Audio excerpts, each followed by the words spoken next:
suis très heureux d'être en face de vous.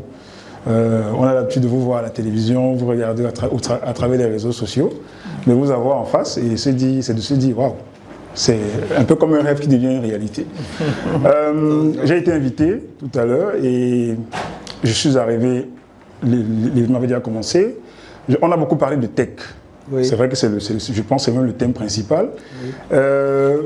Pour moi, il y a une préoccupation qui est la mienne. Déjà, en passant, vous avez une très belle chemise. J'embraye dessus parce qu'on parle de tech, mais dans cette salle, si nous sommes 100 personnes, il y a au moins 40 personnes, 60 personnes qui sont habillées par des vêtements qui viennent de l'étranger. Pourtant, on a une sacrée industrie textile au Cameroun. Je sais de quoi je parle parce que ça fait bientôt 9 ans, je ne peux pas vous dire à combien on vend une chemise au marché parce que tout est confectionné sur place.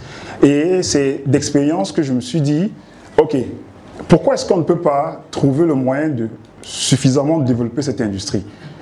On a des milliers d'artisans locaux, de stylistes, de couturiers qui font de très belles œuvres, mais qui se retrouvent confrontés, aux réalités locales, en passant par la qualité de la matière première, parce que la SICAM, à mon avis, elle est inexistante, en dehors, sauf quand c'est le 8 mars, là elle existe. On se retrouve généralement en train d'acheter la matière première sur le marché qui vient du Vietnam, de la Chine prioritairement, de l'Inde, bref, d'autres pays que les nôtres. Et ça nous met dans une posture où, lorsqu'on revendique Made in Cameroun, ça encore c'est un autre débat. Ma question est de savoir, avant d'arriver à ça, quelle est la politique que vous pouvez vous mettrez en place, déjà pour inciter à la production locale, à la consommation de la production locale. Parce que j'ai été au Burkina Faso, je peux vous dire qu'au Burkina, quasiment tous les Burkinabés sont habillés par le Faso d'Anfani. Quasiment tous. C'est vrai que c'est en train de changer, mais c'est la mode. J'aimerais savoir quelles sont les mesures que vous allez prendre, parce que je sais que vous serez président. Ça, ce n'est pas un débat, c'est une évidence. C'est gentil. Quelles sont les mesures que vous prendrez pour inciter tous les Camerounais en grande partie à consommer la production locale, et aussi quels sont les moyens que vous mettrez en place pour accroître la production locale. Merci beaucoup. Merci. Sur le premier point, je ne peux qu'être d'accord avec vous en ce qui concerne le textile et la filière textile. Je le disais tout à l'heure, d'ailleurs, en réponse à une question qui m'avait été posée. C'est incompréhensible. Mais c'est compréhensible si nous regardons cela avec la perspective historique. C'est-à-dire, en fait, dans le système économique colonial, les tâches sont dévolues. Il y a des États qui doivent produire la matière première. D'autres, des pays, je veux dire, qui doivent produire la matière première et d'autres qui doivent la transformer. Et les pays qui produisent ne sont pas habilités à transformer. Et c'est pour cela que vous verrez que ce n'est pas seulement nous, jusqu'à une date relativement récente. Aucun pays africain ne transformait son coton. Aucun. Pas que je sache. Parce que c'était en fait ce choix de spécialisation-là. Nous devrions, c'est comme on peut dire la même chose du cacao, hein, du café et autres. Nous devrions produire et envoyer, parce que nous, on n'avait pas le droit d'accès à l'industrie. Vous voyez que, si vous vous souvenez d'une des luttes de Gandhi en Inde, c'était le tissage du coton. Quand il s'est révolté, il a dit aux Indiens, maintenant vous tissez.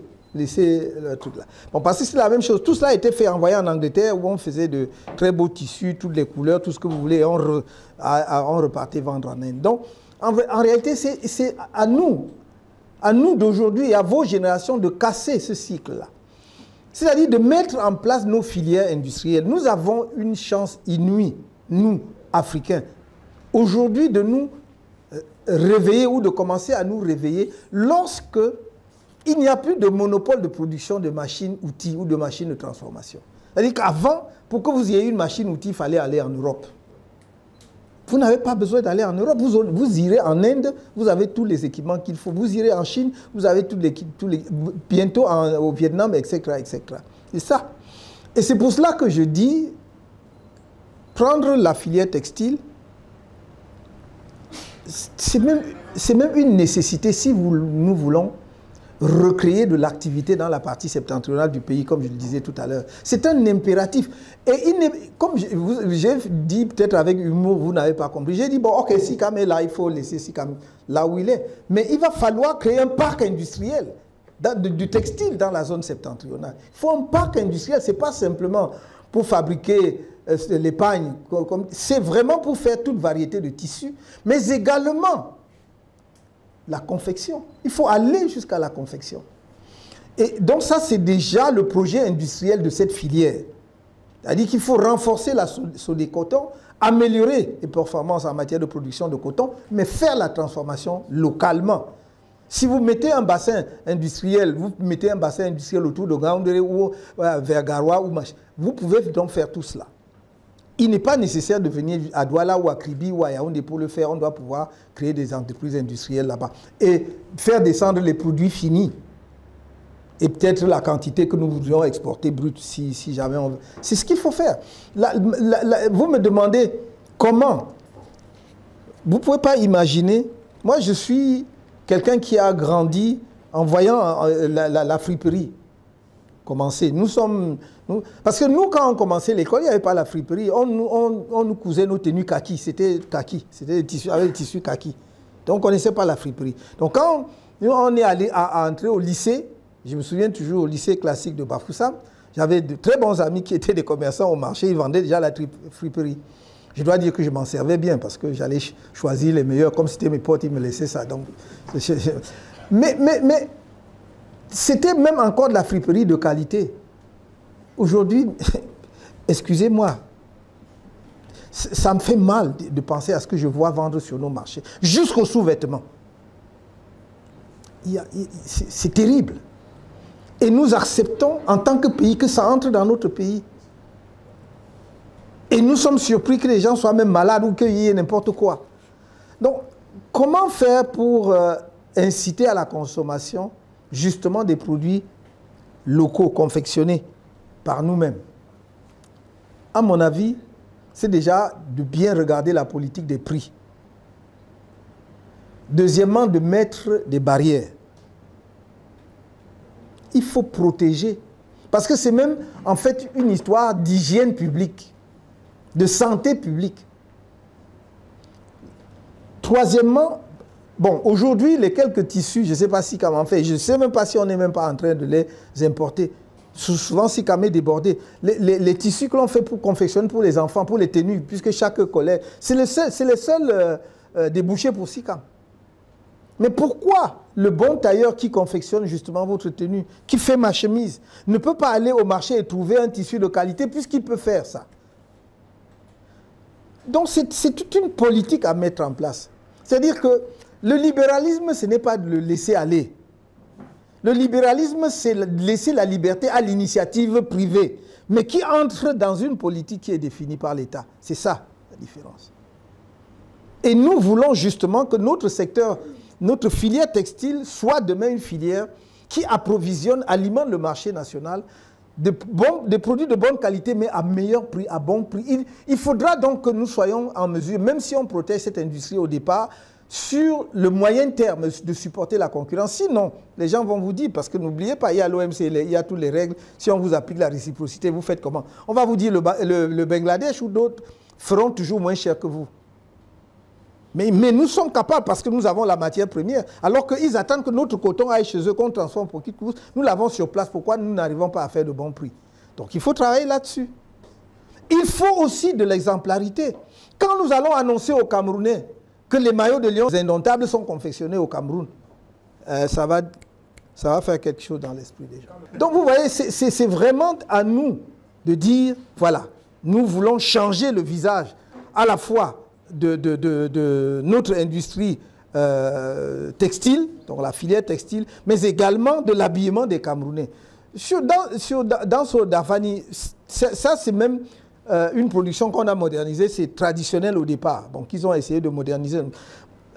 Moi, je respecte et je trouve même qu'ils font des choses absolument extraordinaires, ce qu'ils sont en train de faire. Mais moi, je n'ai pas envie, vous savez, je n'ai pas envie de dicter aux Camerounais ce qu'ils vont porter. J'ai envie d'amener les Camerounais à adhérer et à porter ce qui va être produit localement.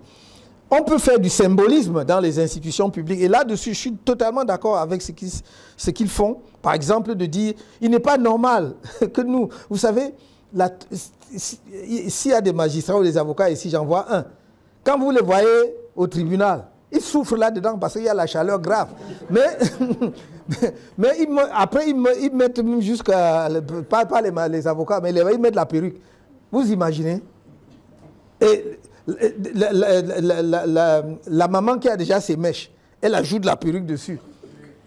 Vraiment, la tête qui gratte, tu vas gratter comment? C'est mauvais.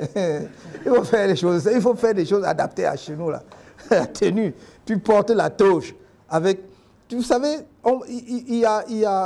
avec le coton, on peut fabriquer toutes sortes de variétés. Et même si vous voulez, vous pouvez même mélanger et tout. Donc nous pouvons faire de très bonnes robes pour les magistrats, pour les avocats, pour les professeurs d'université. Nous continuons à aller acheter des trucs avec des hermines qui coûtent, c'est pas moins de 1500 €.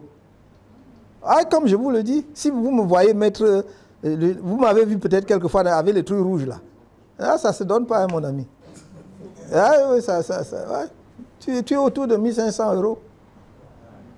Nous pouvons effectivement, parce que c'est un problème de commande, tu dis à l'entreprise, et c'est un problème de machine.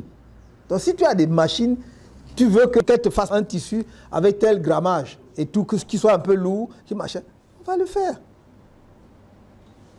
Parce qu'on voit les tissus, machin, on croit que ce n'est que de la laine. Ce n'est pas que de la laine. C'est avec du coton aussi. Et vous pouvez faire le mélange. Bref, pour résumer, je dis, la filière coton ne sera pas seulement une filière de production de matières premières, mais ce sera une filière industrielle complète et intégrée, et basée le plus possible vers les zones de production du coton.